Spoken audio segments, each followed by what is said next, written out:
Hello and welcome to Spoiler Appetite. I'm Tristan. Long time no see, right? God, it's been literally 8 months and certain days since I last came onto this podcast. Just never really, like with most things, when it comes to life itself, I don't really have the motivation. Plus, I spend the time finding and watching the stuff I want to watch or doing whatever, it's so strange to, take so many months off with no word or anything.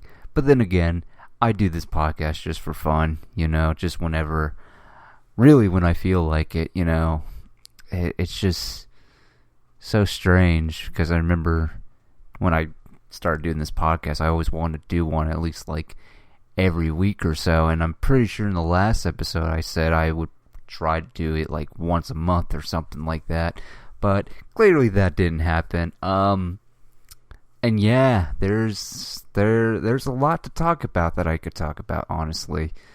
I guess we can just, just catch up, see how we're doing.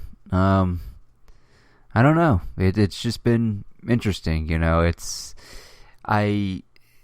just ever look at like the community that you're part of, like a fan community and all this stuff, and you're just like, man, I don't really care anymore. Like the stuff that I like just seems like it's just, I don't know, I feel like fan perception really turns me off from like the big IPs that I've always loved, like whether it's comic book movies or Star Wars or any like well-known IPs. I kind of get turned off because of just the simple, well intentions of how people feel about it. I mean, it's so people's reactions to a certain thing, whether it's just like basic or whatever, I don't mind looking at reactions and whatnot. It's always cool to see reactions and all this stuff, but lately it just feels like more and more it's just like very one note, in the sense that, when I watch, say, like YouTube videos, people, it's very few, but the people that I watch very much go into kind of just what they like and what they didn't like about the movie or whatever, or just their general impressions of it. Whereas with, you read something like on Twitter or whatever, it's just like, it's trash, it's garbage, don't want to deal with it, let's move on or whatever. Well, they don't even really move on because they always have to bring it up. And I know that I bring up certain movies that I'm just like, yeah, don't like it and all this stuff, but it just feels like, especially Twitter, film Twitter is just like, is insane to me. Like, it's really insane, and really specifically the comic book movie genre. Like, that whole community is wild. Like, it's just very simple, one note, and, makes you view certain people in a way that you're just like, is it always, are you always going to like a thing? Are you always not going to like a thing or whatever? It's very, there's no middle ground is what it feels like, honestly. I mean, I try to look at like pieces of media through the prism of like, okay, is it going to be as bad or as good as it's going to be or whatever, I try to not go in with expectations depending on the project itself, but it's just interesting that for me personally, I gravitate towards the people that are like, yeah, the movie sucked or whatever, but, there are some things that I liked about it or whatever. Or, I like the movie, but there are things I didn't like about the movie. It's just like, I don't know. But then again, it's just this hostile kind of deal when it comes to this big genre stuff that is just like, it's crazy to me.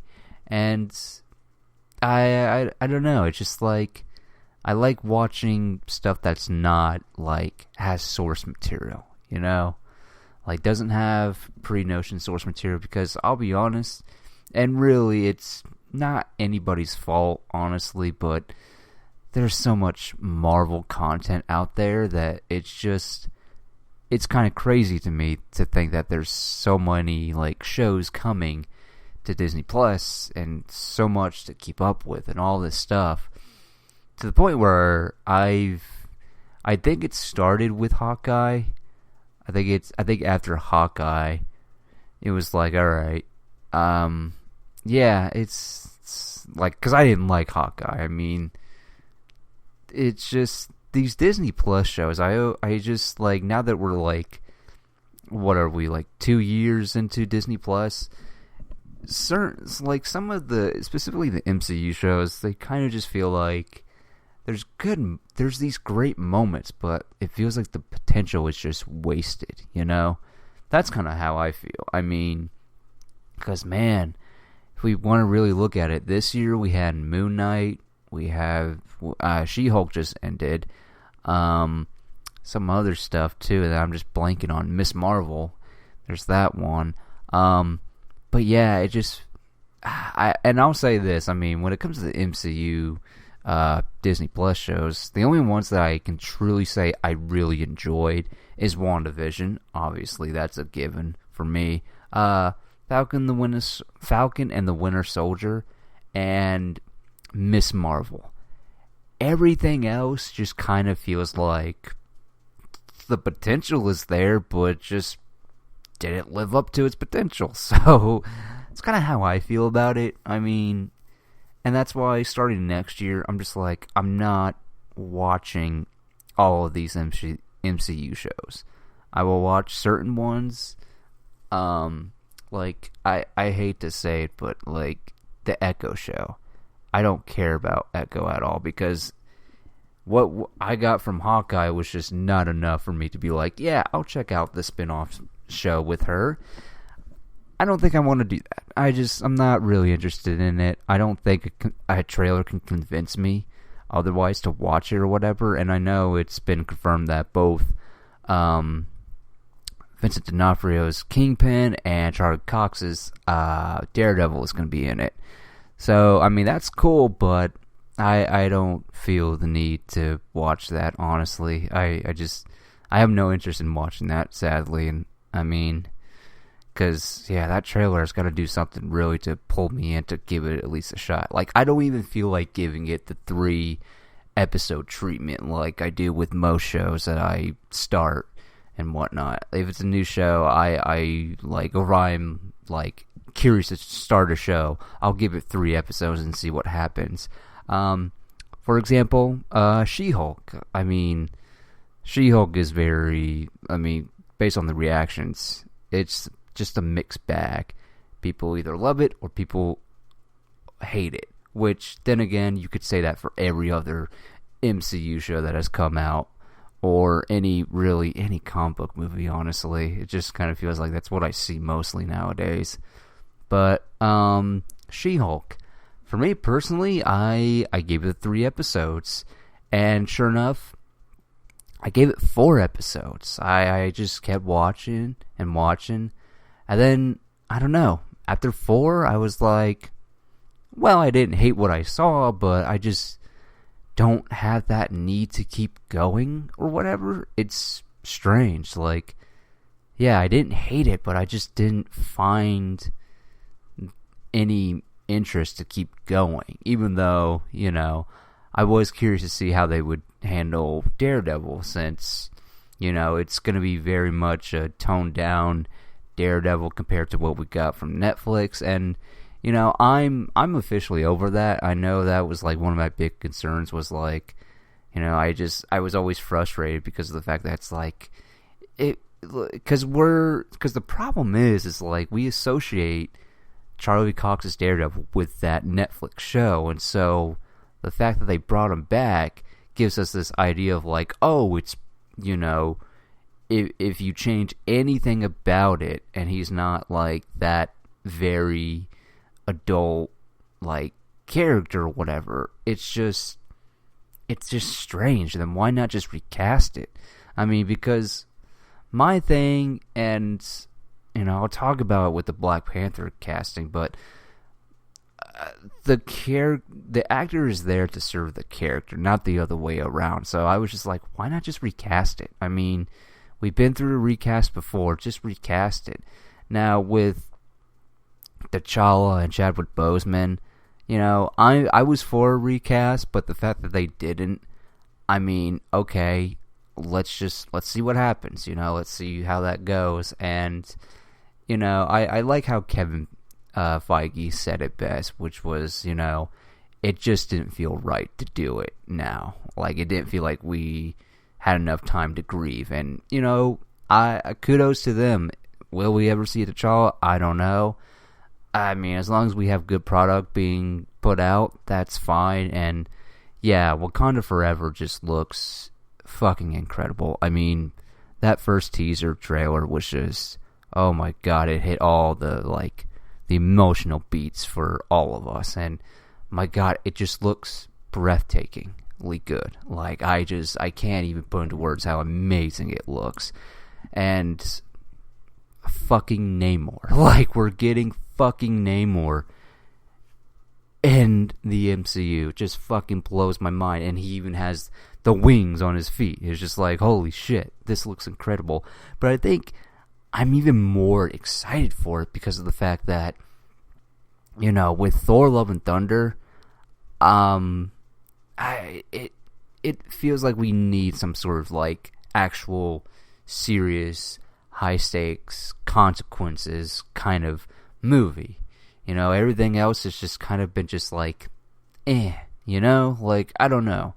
And I feel like what Ryan Coogler is doing with Wakanda Forever is just like, it's perfect. I feel like it's just like, it's hitting all the right notes that I want. I want something like more serious, you know, more stakes and all this stuff, because I'll tell you what, Thor Love and Thunder was just not it for me personally. I really dug Thor Ragnarok a lot, but Thor Love and Thunder, I mean, I would just say it's not like this hot fucking garbage movie like most people are making out to be, but it is a disappointment. It truly is a disappointment because there's a lot more, like, more humor more than anything. And, you know, I've enjoyed the humor in MCU projects, but Thor Love and Thunder was the one movie that I thought that the humor was not good at all. And then juxtaposed to the whole Jane Foster and the cancer thing was just like, I feel like we could have done more, but I guess maybe that would have been too dark for them to go or whatever. But I don't know. And then, to me, the biggest crime of that whole movie was a waste of Christian Bale's time. Honestly, there wasn't enough of him. I never understood that. I didn't understand that at all. It's like, because you hear Christian Bale being in an MCU movie, it's like, oh shit, let's go. He's gonna play the villain, awesome, cool. And then you don't see him as much, and it's like, that's so strange. And what's even more weird to me is the fact that he plays a character called Gore, and he's also referenced as the God Butcher. But we don't see the God Butchering at all. We only see the aftermath, but we don't see anything leading up to the God Butchering. And it's just like, what the... I don't understand. Like, I don't get it. And he's great in the movie, and at times it's like, you know, he feels like he's in a different movie because he's so unsettling to watch. And it's fucking great. But, yeah, Thor Love and Thunder was just not it at all for me. I mean, there were some moments that I liked, but overall, I was very disappointed with that movie. It was just like, man, this wasn't it at all. And you know it's bad. Like, you know it's a disappointment for me when you love the post-credit scene more so than what you were given in Thor Love and Thunder. Because that idea of, okay, the next possible Thor movie is Thor versus Hercules? Like, I'm so fucking down for that movie. I cannot wait to see that. I feel like that seems intriguing as hell to me. It's just like God versus God. Cannot wait. I just cannot wait for that. So, yeah, that's Thor Love and Thunder. But yeah, Wakanda Forever just feels like a movie I'm definitely looking forward to. God, what else did I miss? I mean, there was a fuck ton of stuff that I've seen. Like, you know, I've been gone or whatever, but I did see a fuck ton of movies. I've been keeping up with wanting to go to the theater and whatnot. But, you know what? I'll just bring up my letterbox, and we'll just run down some movies, I guess, from, like, the beginning of the year. I don't think I talked about Doctor Strange and the Multiverse of Madness. I could have used more yeah, I could have used, the madness was there, but I could have used more multiverse in it, but whatever. Yeah, RRR, oh my god, you know, that was definitely a movie that I saw Twitter blowing up like crazy, and, you know, when I saw the runtime, I was like, oh, fuck, 3 hours, okay, I mean, hopefully it has good pacing, and, yeah, I'll just say, if you haven't seen RRR, just give it a shot. It's crazy fun. Like, it's a lot of fun to watch. Morbius, the less said, the better. Yeah, Morbius was really a movie I was hoping that would be... I was hoping I would like Morbius in the same way that people love those Venom movies or whatever. But no. I mean, God, I don't even know what to say about Morbius. You know, the less said, the better. Yeah, what other movies that really stood out to me? The Gray Man, with Ryan Gosling and Chris Evans, that was just a no for me. I think one of the biggest surprises, though, was, I went to go see a movie called Mrs. Harris Goes to Paris. It's a sweet little movie. Like, it's just like this lady who gets enough cash and she wants to buy a dress from Paris and whatnot. And it's the cutest shit ever. Like, it was just a really cute movie. It was very adorable. I mean, what can I say? And then, then there's The Munsters. Rob Zombie's The Munsters, and look, I wouldn't say I'm a fan of The Munsters. I vaguely know who is who, and never seen a Rob Zombie movie, and yeah. You think Morbius is the worst movie of the year. I would attend The Munsters as the worst movie of the year, because I mean, I only watched it because I knew it was going to be bad. But my God, I was not expecting how bad it was going to be. It just, makes no sense. Makes no sense to me at all. Yeah, the less said, the better. I think another surprise for me this year was Pearl. There was a movie called X that came out. And then here comes Pearl, which is basically the prequel, and it's about basically the villain, the origin story of the villain, I guess, in Pearl. And between the two, Pearl is definitely the better movie. I mean, my God, Pearl was just, I didn't know what to expect. I was just like, you know what? Fine, I'll see the prequel. That movie, like, one of my favorite horror movies of all time is Alfred Hitchcock's Psycho, and Mia Goth as Pearl very much gave me the same vibes as, say, oh man, what's his name? I want to say it's Anthony Perkins, right? Because that's who played Norman Bates in, what's it called? Psycho, right? Yep, Anthony Perkins, yeah. Mia Goth as Pearl very much gave me the same feeling as watching someone like Anthony Perkins as Norman Bates in Psycho. My God, and she gives this incredible monologue in this movie at the very end, and it's just like, oh. And then the closing shot of the movie is just like, God, that's unsettling. So fucking unsettling. Yeah, so Pearl was probably, God, I want to say the biggest surprise movie of the year for me personally. I mean, this year was a good, like, ass year for horror movies, personally, I think.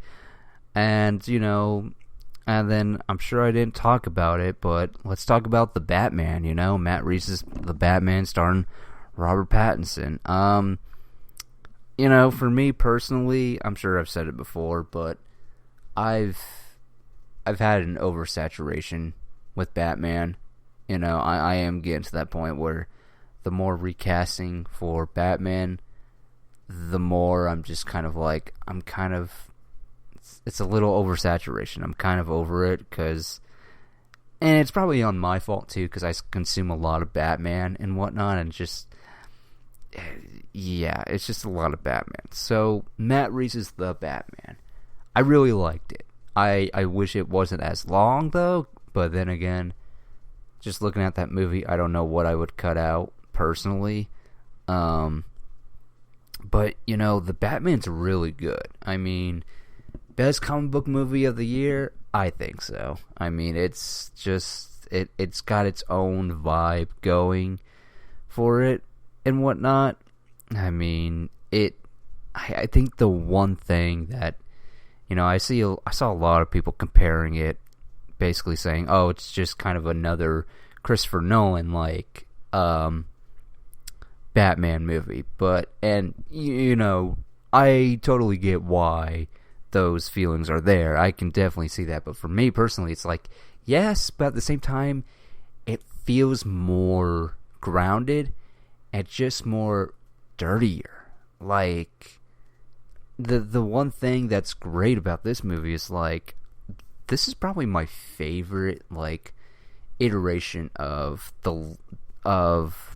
Gotham. I just like this idea that it's really not a place you want to live in, you know, whereas with other movies, it was very much like, you know, any other city or whatever. I do like that there is this sort of like, yeah, this is Gotham City. This is not a city full of hope or anything like that. No, it's just like, it's a shit fucking world. Everyone's corrupted and all this stuff and all of that. But of course, my favorite thing, of course, is, you know, Robert Pattinson as Batman. I mean, it is truly incredible God, how many Batman have we had? It's amazing how an actor and a director and that process of making a new Batman, making it feel like Batman, but it's definitely different compared to the previous iterations. Like, this Batman is more like in the zone for the job. He doesn't really care for it. I mean, it's his second year as Batman. He doesn't really want to fuck with the daytime stuff as Bruce Wayne or whatever and all that stuff. He's all just wants to get this shit done. Like, he just wants to just go out there and just, like, you know, he says it best in the movie too. It's like, he doesn't really care what happens to him. And it's just like, this is a Batman. It's just like, his whole goal is to fight crime. Doesn't matter about anything else. Like, and it's also kind of crazy to me that the whole time he's just in that suit. It's just fucking amazing. I mean, the one downer I will say for me, and, you know, watching it over and over again, I love Paul Dano as the Riddler. I really do. But the confrontation between the Riddler and Batman was just kind of like, I didn't like how he was just kind of like playing that, oh, you know, he's crazy and loopy and all this stuff, like, just that, what do you call it? It's very campy, you know, he very much, it's creepy, but at the same time, there's a little camp to it, and I just was just like, I would like to see a Batman film and, like, Gotham and all the inmates just like, okay, you can have your, like, lunatics out there, but when it comes to the villains, it's like, can we just get rid of the campiness of it all? Like, there's nothing wrong with, having an actor having fun in said role. I mean, look at Colin Farrell in this movie. I mean, he's having fun, but it didn't feel campy to me when he was playing Oswald Cobblepot in this movie, and yeah, that's my only little critique, and yeah, it's just, the Batman was just interesting. I very much enjoyed it. I mean, who knows? I don't even know if it'll be in my top 10 movies of the year, but I did like it. But I wouldn't say I liked it that fucking much. But yeah, it's really good. It's really solid. I'm looking forward to, seeing the next one. Even though there is a part of me that's like, okay, realistic Batman, alright, let's go, I guess.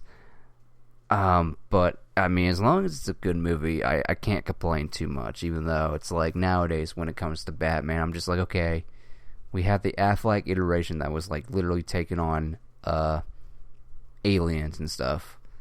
I kind of want to get back to that, like, and not, the realistic take on Batman, but, again, as long as it's good, I can't complain too much. And yeah, I'm looking forward to it. And the idea that Matt Reeves possibly wants to try to have Mr. Freeze in the sequel, I'm for, even though given this iteration of Batman, you're going to have to take a lot of the fantastical elements out of it.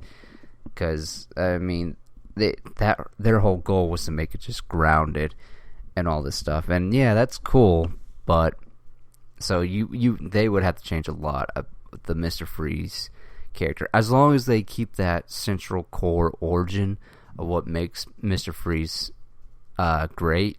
I'm for it. But yeah, that's it. It's interesting. And speaking of comics, I've been reading some comics as well, mainly just like Elseworld stories and whatnot, because I've decided, as a fan, I'm done with the canon. I'm done with the DC canon. I'm kind of done. I'm over it. It's too much to keep up with, and I would like a beginning, middle, and end, Like, I'm just kind of just tired of keeping up with it. Like, I'll still read, like, my favorite writers who will probably write in the canon or whatever. I'll read their stuff or whatever. But as far as, like, in general, wanting to keep up with the canon, I don't care for it.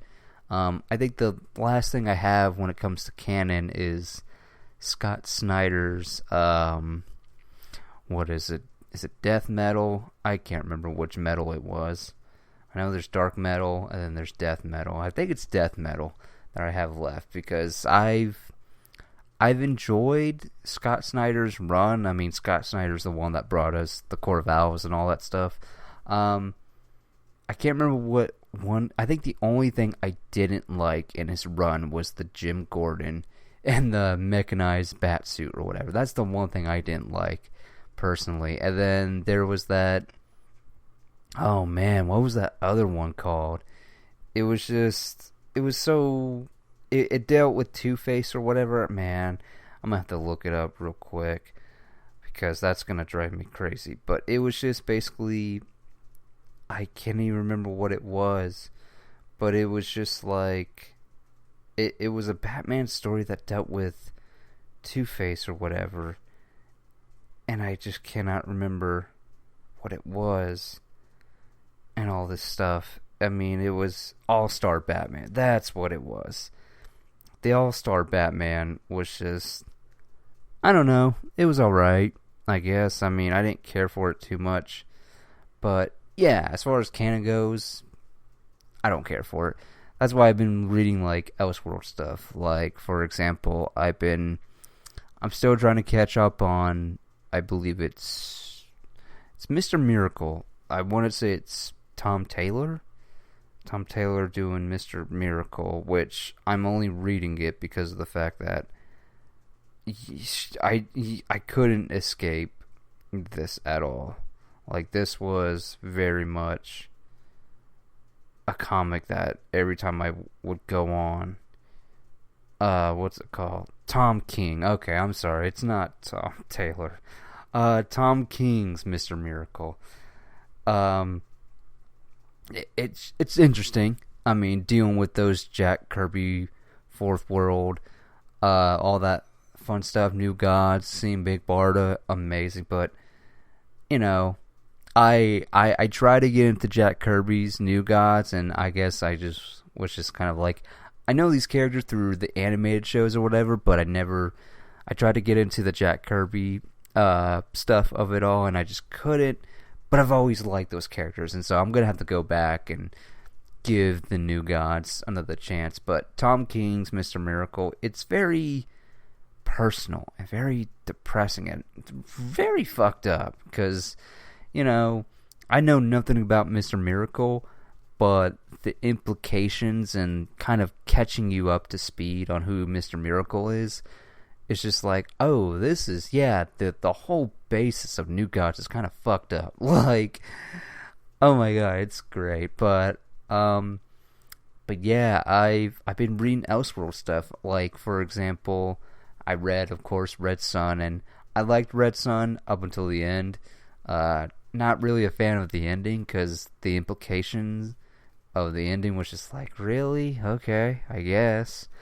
And then there's, I think it's Sean Murphy's Batman White Knight, which is the comic of, Joker goes sane, and, he fights Batman politically. And it's a very political thing about, the government basically makes profits off these, like, these very troubled neighborhoods, because Batman, like, anytime he's doing crime fighting, he'll do some damages to the buildings or whatever, and it was fascinating. And that's the thing I love about these Elseworld stories, is like, the writers will take an idea and just flip it on its head. Doesn't matter what the canon is, they'll just flip it on its head.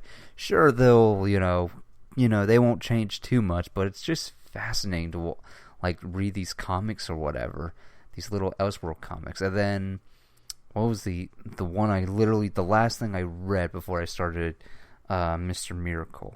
It was a Superman comic, and oh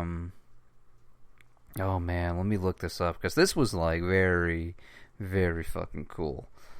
It's a Superman Elseworld story where it's basically set in the modern day, like, actual real world, like trying to be our real world.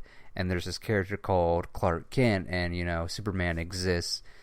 He doesn't exist, but, like, the fictional character Superman exists, and so he's Clark Kent, and he ages or whatever. He's not like an actual alien. He's a human being that has Superman powers or whatever. And, he just goes through this life of, like, what does it mean to have these powers, and what am I, like, why do I have these powers and all this stuff. It's a very touching story, I gotta admit. It's a very touching story. It's very lovely, and it's only like 4 books, and it's beautiful. And then, of course, I think my favorite one that I've read so far was Batman Damned.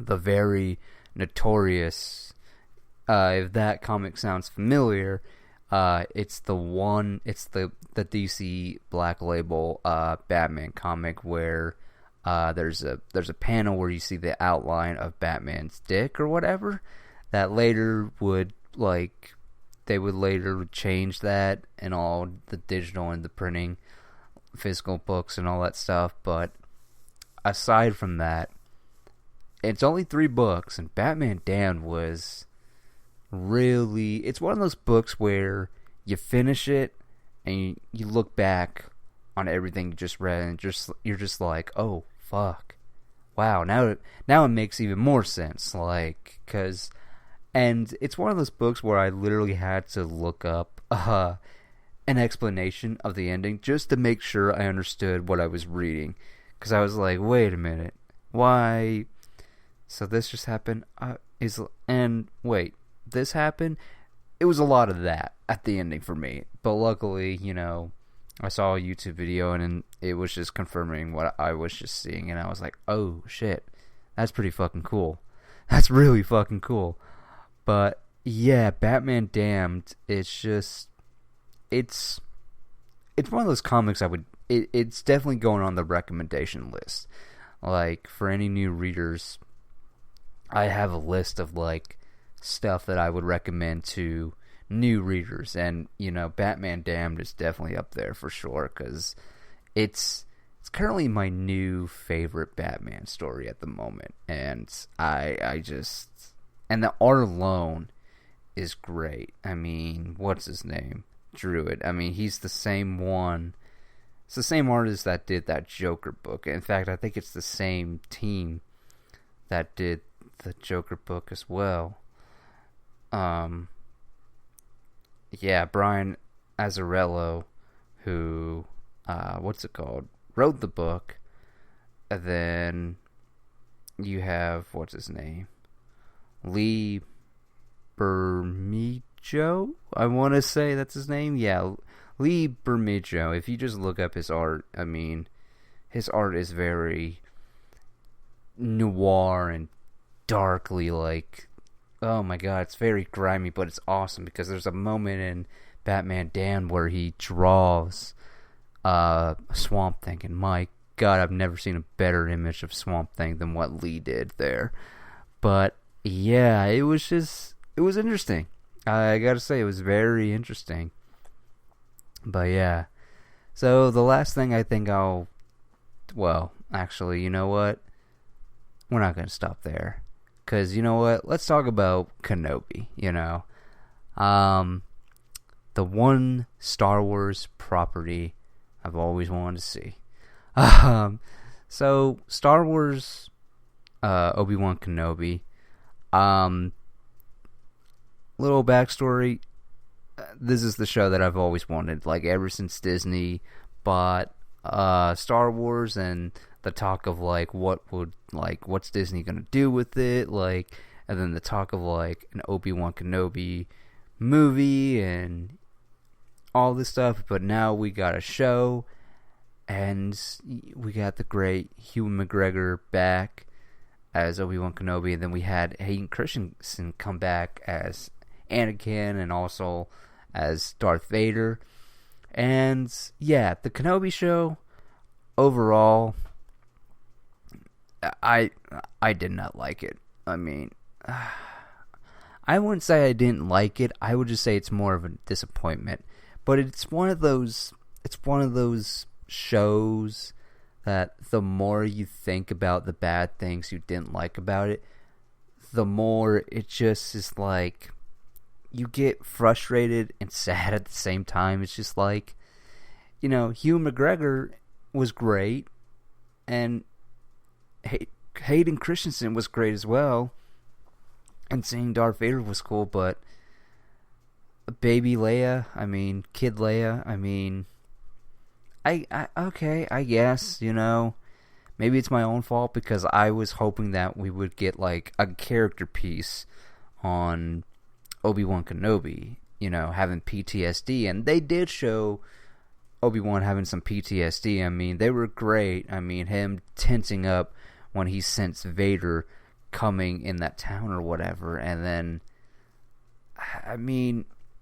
this is the problem with most of the Disney Plus shows that I've seen. It's like, you have a good concept, but the execution and the potential just feels wasted.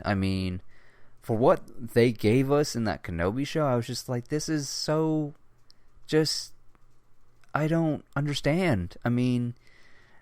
That's the other thing too about these Disney Plus shows. It's like, for most of them that I've seen or whatever, besides the ones I like, these Disney Plus shows just, the potential was wasted. At the same time, they have these really great moments or whatever.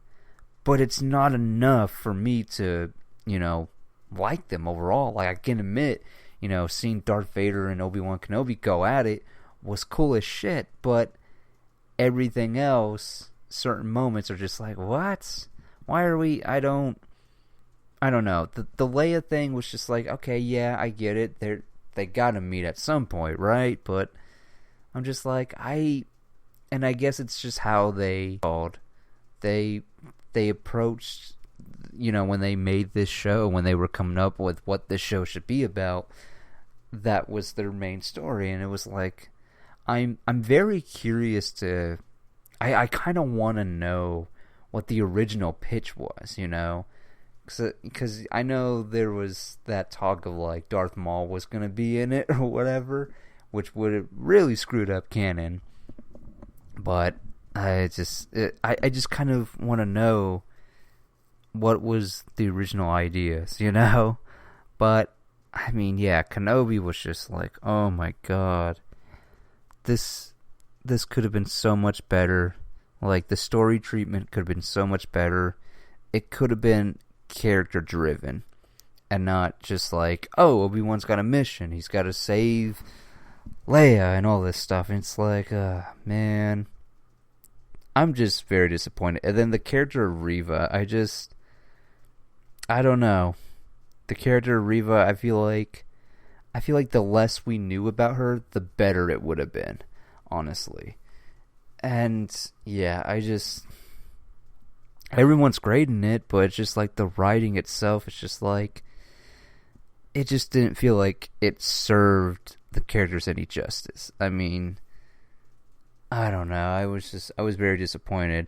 Also, I don't understand why when we got that flashback with Anakin and Obi-Wan, they couldn't have de-aged Hayden for that scene, I don't know. Kind of strange that, okay, this is a flashback scene, and this is before he gets his hand cut off, so he's supposed to be like a young adult or whatever, Kind of weird that they didn't de-age him for that scene. But yeah, Kenobi was just, oh my god, it was so disappointing.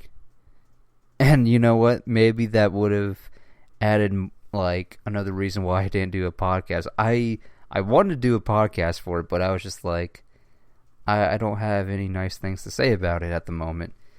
'Cause yeah, plus there's a lot of like, it left me with questions more than anything, like logical questions that I had. I was just like, I won't even get into it, but yeah. For anyone that was like wondering what I thought about the Kenobi show, there you go.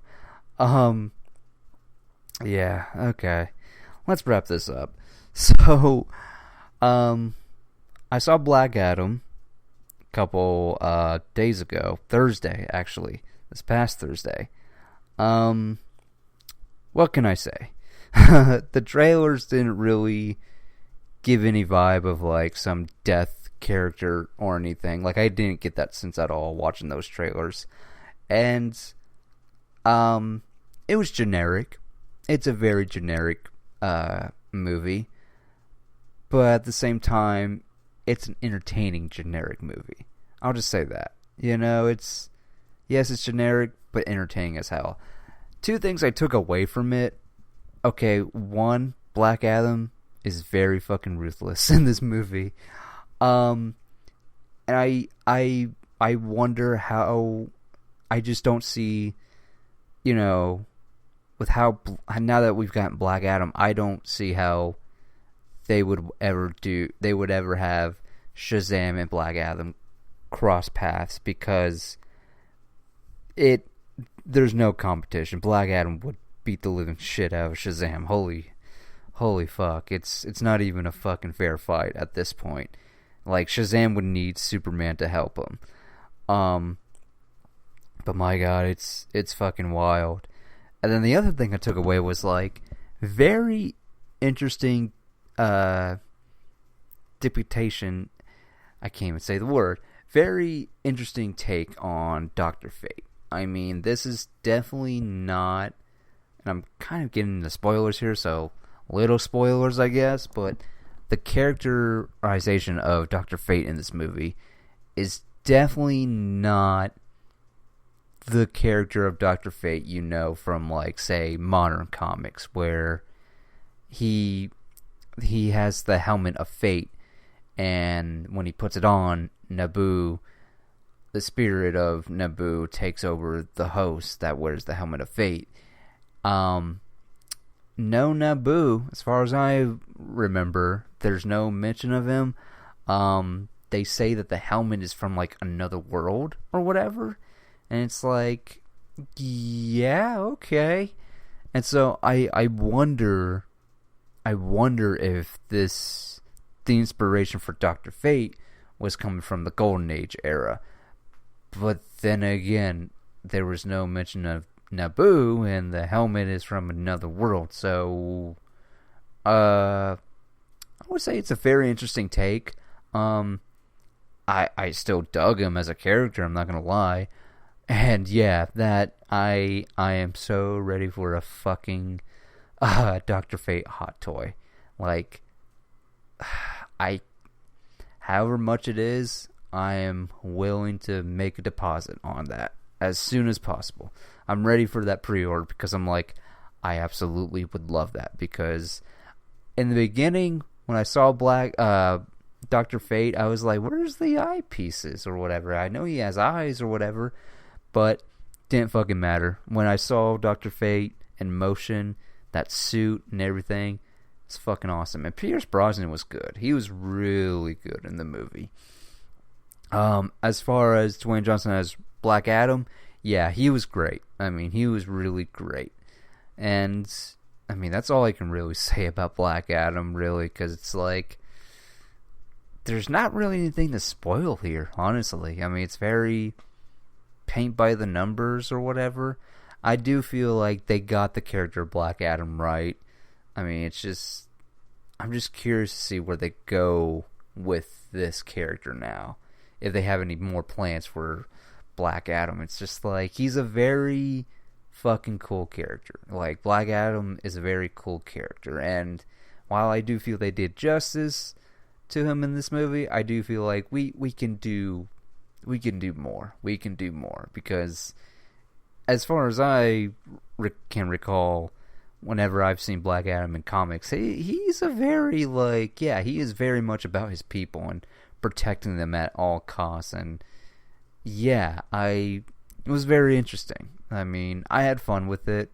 I mean, again, it's not going to be my top 10 movies of the year, but still, I enjoyed it for what it was. Any critiques I would have about it?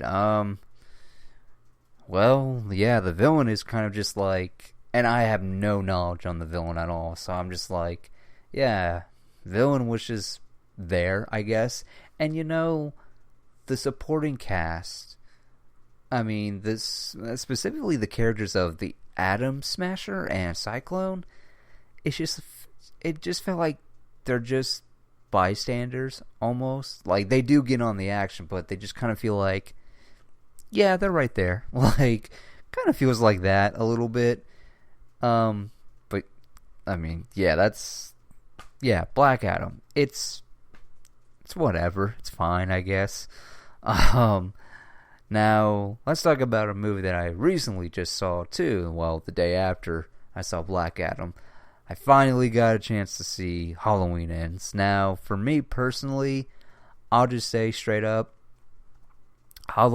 when it comes to horror icons, Michael Myers is my favorite. He is just personally my favorite.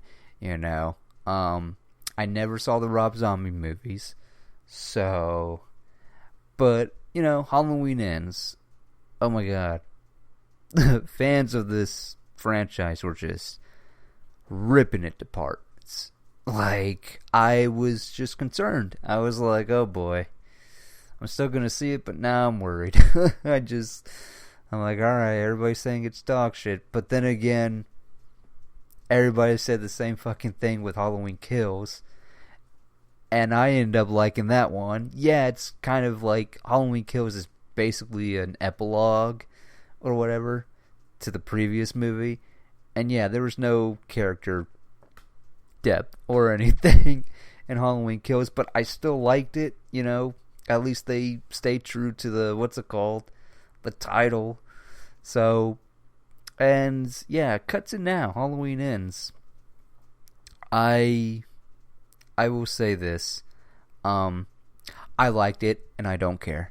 I don't care that I'm in the minority. Again, I liked it. I have issues with it, but me talking about the issues with it, I just feel like would spoil the movie. In the sense that the marketing team did one hell of a job at hiding the actual plot of Halloween Ends. I mean, because looking at the marketing, they give no fucking hints at all of what the real plot is. Like, you start this movie and you're just like, what the fuck is this? I mean, I will give, like, the critique of the actual plot in this movie is just like, yeah, why are we doing this, like, in the last movie or whatever? Why are we doing this right now? Like, maybe you could have done this in the last movie? I don't know. But why are we doing this now? This is so strange. At the same time, in his execution, I liked it. I really dug it. Yeah, there's no Michael Myers in it. Well, there is, but he's like barely fucking in it. Yeah, just, I mean, again, you have to see it to believe it, because it's just like, it truly is like interesting. And I don't know if people are calling it bad just because of the fact that it's not what they're expecting, you know. But then again, it's Halloween Ends, and the whole marketing is basically setting up the last fight between Laurie Strode and Michael Myers. So I can totally understand why people are upset, but for what the plot is or whatever, I thought it was good. But there are, like, questionable things that I'm like, would that character feel this way? Would they, though? I don't know. Feels kind of strange. But yeah, and then the other thing I just didn't fucking understand is, like, why the fuck is everybody in Haddonfield are such assholes to our characters? I don't understand. Like, for one of them, I can understand. But for, like, Laurie Strode and the granddaughter or whatever, I'm just like, why are y'all such fucking dicks to them? It's like, it's not their fault that fucking Michael, like, terrorized the whole fucking town. Like, sorry? Like, what do you, I mean, not cool that you're just trying to find someone to blame and shit like that. It's like, it's not their fault. It's like, dude got out, somehow was looking for Laurie or whatever, and yeah, Laurie didn't finish the job, but still, like, come on. And then, yeah, it's just, like, very strange. But then again, it ends. Like, Halloween Ends, yes, it has an ending, which I'm all here for, because of the fact that I'm glad that they actually had an ending. Like, yes, you will get that Laurie Strode and Michael Myers fight, and there will be a winner, and it is the end. And so, like, yeah, there's not this bullshit, you know, oh, it's gonna set up the next movie. No, there's an actual ending to this all. So I applaud them for that. I'm just like, thank God it's not gonna be this bullshit setup for, well, come back to the next movie, because man, I would have hated that so fucking much. I would have done. Oh my God. And then and again, I can't really get into it, but there is a certain thing in here that had me worried that was going to relate to another thing, and if that was the case, I would have walked away. Because, man, I can't even I can't even get into it. And I'm not spoiling it because of the fact that, you know, for me personally, I will only talk about spoilers for new releases like a month later. That's how I do it. I just feel like that's fair game. Then again, Halloween Ends is on Peacock, so there's that. But yeah, I'm not trying to spoil it right now. So there's that. But But, I liked it, and for people that saw it, here's another thing. It's like, look, if you hated it, more power to you. But for me, personally, as someone who loves Halloween, the low bar for me is Halloween Resurrections, as well as The Curse of Michael Myers. I've never seen Halloween 3, Season of the Witch. Never saw it. Probably don't have any plan to go see it. And I've never seen the Rob Zombie Halloween movies again. But the low bar for me in terms of like, alright, is it as bad as Halloween Resurrection or Curse of Michael Myers? I don't think Halloween Ends is as bad as those two. I really don't. Because, man, at least they did something new. And yeah, you can say the same thing for Curse of Michael Myers and Resurrections.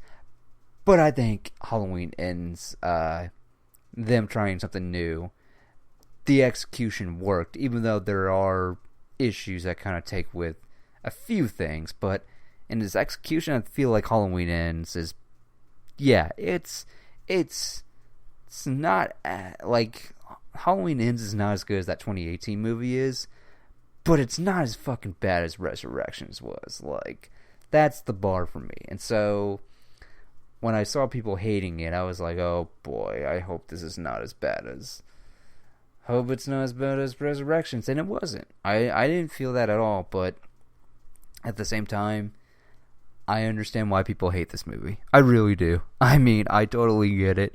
Hell, I even called my mom and I told her, yeah, let me know what you think about Halloween Ends, and just a heads up, you're probably gonna fucking hate this movie. Like, it's just, it truly is baffling what the real plot is of this whole movie. But at the same time, I dig it. I don't know. I will be in the minority. I mean, I'm not gonna fight anybody online and say, no, this is like the best movie. This is the best one of the trilogy. It's like, no, 2018 is still the best one. But I will gladly fight anybody that thinks that Resurrections is better than Halloween Ends, because, man, ain't no way you can convince me of that. There's no fucking way. Just no way. I don't care, because the plot of Resurrections, like, the first 5 minutes is such, yeah, the opening of Halloween Resurrections is bullshit, and then cut to the actual plot of the whole thing is just like, that's fucking stupid. So, yeah, as far as I'm concerned, Halloween Ends was not as bad as I thought it was going to be, but that's just me. So yeah, that's all I got. So yeah, let's close out this episode of Spoil Your Appetite. Again, don't be surprised if I just like completely disappear again. I mean, if I don't do another podcast, I mean, really it comes down to motivation, because, what I used to do is, whenever I would do the show, you gotta make notes for these things, I mean, for what I like to talk about, yeah, I gotta make certain things, I gotta make notes, preparation, all this stuff, but yeah, I mean, at this point, don't be surprised if it's like, I don't know, another 8 months or whatever before I do another one. But yeah, this was fun. It was fun doing another one. So I'm hoping I can just like somehow keep a schedule doing this or whatever. Not weekly, obviously, but like every 2 weeks, maybe every month or something like that. That's kind of the goal, to do it like once a month or so. I mean, I know for damn sure that when we get to the end of the year, yeah, I'm definitely giving my top 10 movies of the year for sure. But yeah, I think that's it. I'm just trying to think of stuff that I've seen this year that I could still talk about. I mean, there's The Sandman. I mean, well, what am I doing? I'm trying to close this episode. But, you know what? Fuck it. We're still going. I'm sorry. The Sandman. I won't go too into it, but I'll just say this as someone who has read that long ass fucking like comic books or whatever of the Sandman. Netflix's adaptation of the Sandman was so great. I mean, it's amazing how even though they pulled out all those DC references, at least in the very first books, there was a lot of DC references. They took them out. And yeah, even then, the adaptation was still like fucking spot on. I mean, I wish Netflix would already come out and say if they're gonna renew or cancel the Sandman, because if they cancel it, that's fine. Like, it just won't get any better than what that team did over at Netflix did with that show. Because that adaptation was just, I've never seen it pulled off so, like, so perfect. Like, it was just, it's a great adaptation, and my God, I couldn't be more happier about it. It's great. The Sandman is great, and what more can I say about it? But yeah, so yeah, that's my feelings on the Sandman real quick. But anyways, I'm gonna get out of here. I should probably go to sleep. It's almost 2 a.m. So thank you guys for once again to those that are listening to this. Appreciate it. So yeah, I'm Tristan, and you've just been spoiled.